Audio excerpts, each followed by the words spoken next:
Good morning बच्चों। आज हम पाठ 12 हिमालय और हम कविता का अर्थ पढ़ेंगे। गोपाल सिंह नेपाली द्वारा रचित यह कविता है। इस कविता में बताया गया है कि किस प्रकार हम हिमालय की तरह मजबूत हैं। हमारे अंदर हम भारतवासियों के अंदर हिमालय की कौन सी खूबियाँ हैं। तो अब हम एक एक पैराग्राफ को पढ़ते जाएंगे और उसका अर्थ समझेंगे। गिरिराज हिमालय से भारत का कुछ ऐसा ही नाता है। इतनी ऊंची इसकी चोटी की सकल धरती का ताज यही। पर्वत पहाड़ से भरी धरती पर केवल पर्वत राज यही। अंबर में सिर्फ पाताल चरण, मन इसका गंगा का बचपन। तन वरन वरन मुख निरावन, इसकी छाया में जो भी है वह मस्तक नहीं झुकाता है। गिरिराज हिमालय से भारत का कुछ ऐसा ही नाता है। इस पहले पैराग्राफ के माध्यम से कवि ने बताया है कि हिमालय पर्वत और भारतीयों के संबंधों का वर्णन करते हुए कवि कहते हैं कि पर्वतों के राजा जो हिमालय हैं उनका भारतीयों से कुछ अटूट संबंध है, भारतीयों से उनका अटूट रिश्ता है। हिमालय पर्वत संसार की सबसे ऊंची चोटी है, इसलिए यह जिस प्रकार व्यक्ति के सिर पर ताज या मुकुट शोभित होता है, उसी प्रकार हमारी धरती पर हिमालय पर्वत मुकुट के समान शोभायमान है। पर्वत और पहाड़ों से भरी इस पृथ्वी पर केवल हिमालय ही पर्वतों का राजा है। हिमालय पर्वत की ऊंचाई बहुत अधिक होने के कारण ऐसा लगता है मानो उसका सिर आसमान को छू रहा है और उसके चरण पाताल की गहराई में समाये हुए हैं। पवित्र गंगा का उद्गम भी हिमालय से ही हुआ है। हिमालय पर्वत का तन विभिन्न रंग और आकार वाली वनस्पतियों से ढका हुआ है। मुख अत्यधिक ऊंचाई पर होने के कारण वनस्पतियों से रहित है, यानी वहाँ पर पेड़ पौधे नहीं हैं, तो वह सिर्फ बर्फ से ढका हुआ है। हिमालय के आश्रय में जो आता है उसके अंदर भी हिमालय की भांति दृढ़ता और विशालता आ जाती है। कवि कहते हैं पर्वतराज हिमालय से हम भारतीयों का रिश्ता भी कुछ ऐसा ही है, कुछ अटूट ही है। आगे पढ़ते हैं। अरुणोदय की पहली लाली इसकी ही चुम निखर जाती, फिर संध्या की अंतिम लाली इस पर ही झूम बिखर जाती। इन शिखरों की माया ऐसी, जैसा प्रभात संध्या वैसी, अमरों को फिर चिंता कैसी। इस धरती का हर लाल खुशी से उदय अस्त अपनाता है। गिरिराज हिमालय से भारत का कुछ ऐसा ही नाता है। अगले पैराग्राफ में कवि बताते हैं कि प्रातःकाल में जब सूर्य की किरणें हिमालय पर्वत के पर पड़ती हैं तो उसका स्पर्श पाकर और भी सुंदर हो जाती हैं। उसी प्रकार सायंकाल में सूर्यास्त के समय की अंतिम किरणों की लालिमा भी हिमालय की सतह पर जब पड़ती है तो बहुत अच्छी तरह से बिखर जाती है और उसको सुंदर बनाती है। हिमालय की चोटियों में ऐसी विलक्षण अलौकिक शक्तियाँ हैं। यहाँ पर प्रातःकाल और सायंकाल का दृश्य एक समान होता है। इसी प्रकार हम भारतीय भी सुख और दुख के भाव को एक ही समान ग्रहण करते हैं। भारतवर्ष की धरती का हर जवान भी जीवन और मृत्यु को समान भाव से ही अपनाता है।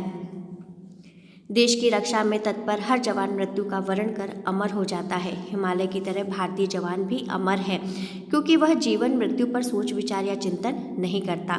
भारत का प्रत्येक निवासी सुख दुख और उत्थान पतन को एक ही भाव से अपनाता है।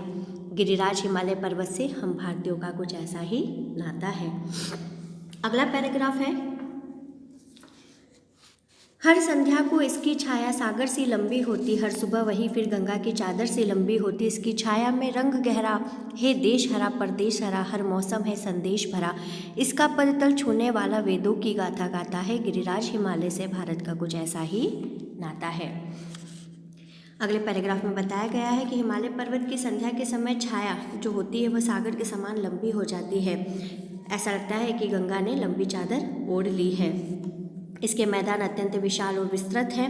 हिमालय से निकलने वाली गंगा नदी के कारण गंगा के जो मैदान हैं वो अत्यंत उपजाऊ हैं। वहाँ के खेत हरे भरे हैं, फसलें लहलहाती। हिमालय की गोद में बसा भारत और दूसरे देश भी इससे निकलने वाली नदियों के कारण हरे भरे हैं। इस देश का प्रत्येक मौसम संदेश से भरा होता है। भारतीयों के हर बात में कोई ना कोई संदेश होता है। वेदों की रचना भी इसकी गोद में ही हुई है। आज भी लोग ज्ञान की साधना प्राप्त करने के लिए हिमालय की ओर ही जाते हैं, यानी हिमालय की गोद में बैठकर ही वेदों की रचना हुई है। पर्वतराज हिमालय से हम भारतीयों का कुछ ऐसा ही नाता है। अगला पैराग्राफ है। जैसा यह अटल अडिग अविचल वैसे ही हैं भारतवासी है अमर हिमालय धरती पर तो भारतवासी अविनाशी। कोई क्या हमको ललकारे हम कभी न हिंसा से हारे, दुख देख कर हमको क्या मारे, गंगा का जल जो भी पी ले वह दुख में भी मुस्काता है। गिरिराज हिमालय से भारत का कुछ ऐसा ही नाता है। इस पैराग्राफ में बताया गया है जिस प्रकार हिमालय पर्वत अटल अडिग और निश्चल है, उसी प्रकार भारतवासी भी अपने प्रण पर अपने निश्चय पर अडिग रहते हैं। जिस प्रकार धरती पर हिमालय अमर है, उसी प्रकार भारत में रहने वाले भारतीय भी अमर हैं। कई बार अनेक हिंसक आक्रमण का हम भारतीयों पर हुए, कई दुख यातनाएं देने के बाद भी हम भारतीयों का वे कुछ भी न बिगाड़ सके, हमें पराजित न कर सके। तन पर अत्याचार सहने के बावजूद भी मन से नहीं हारे। कवि कहते हैं जिस किसी ने भी गंगा जल का पानी पिया है, गंगा जल का पान करके हर भारतीय दुख दर्द को हंसकर झेल लेता है। हिमालय पर्वत से निकलने वाली गंगा नदी का जल जो भी पी ले वह दुख में भी हंसता है। इस प्रकार गंगा नदी के कारण हिमालय के साथ हमारा अटूट संबंध है, अटूट नाता है। आगे पैराग्राफ है, टकराते हैं इससे बादल तो खुद पानी हो जाते हैं, तूफान चले आते हैं तो ठोकर खाकर सो जाते हैं। जब जब जनता को विपदा दी तब तब निकले लाखों गांधी, तलवारों से टूटी आंधी, इसकी छाया में तूफान चिरागों से शर्माता है। गिरिराज हिमालय से भारत का कुछ ऐसा ही नाता है। इस अंतिम पैराग्राफ में बताया गया है कि हिमालय पर्वत अत्यंत ऊंचा है, इसकी चोटियां से मानसून बादल टकराते हैं और स्वयं ही वर्षा के रूप में बरस पड़ते हैं, अर्थात हिमालय बादलों को रोककर भारतवर्ष में वर्षा कराता है। इसी प्रकार जो हमसे टकराता है वह चूर चूर हो जाता है। हिमालय से टकराकर तूफान भी शांत हो जाते हैं, उनमें इतनी शक्ति भी नहीं कि वे दीपक को बुझा सके।